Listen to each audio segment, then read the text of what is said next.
Today in this video I am going to demonstrate how dangerous and how funny if you have a big gas capacitor and a good amount of voltage.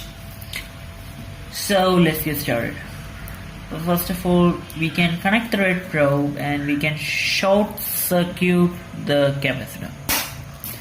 So whoa, that was a very big spark, right? That's because this is a 15,000 microfarad capacitor and it's charged around 27 volts. As I can demonstrate with this multimeter. Oopsies, wrong way around. 27.3. So as you can see, that is charged way above 18 volts. That is the supply voltage. So we can weld things, right? First thing that comes to my mind when I see something like this is welding something. So I connect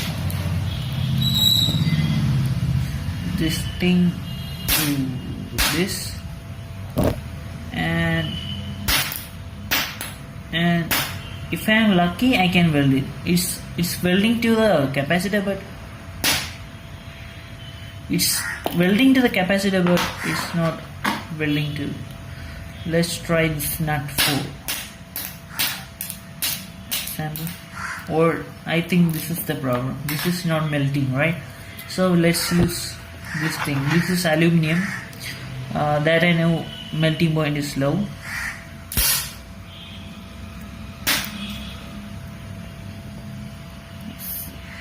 So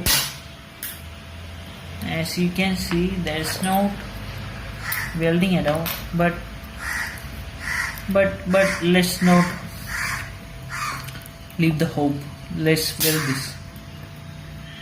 There will be something that we can weld, of course. There will be something that we can weld.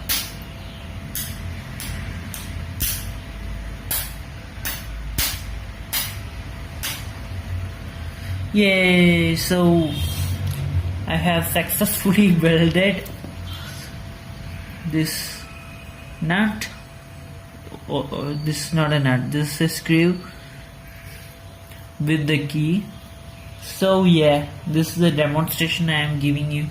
So don't play with this kind of ampere like this. This will be way about 100 amps or so. So yeah, now you can get your hands burned. I am using no protection at all because I am an idiot. Yeah, but I am using some techniques, right? I don't go like this. My finger will get burnt if I go like this. But if I go like that, I am holding in the middle and I am placing it here. There is no way I am getting burnt unless this is a poor method. Yeah, so we can weld, or sometimes that will happen. Anyway, this is fun, right? Welding things and getting explosions, you know. Explosions. Everybody likes explosions, right?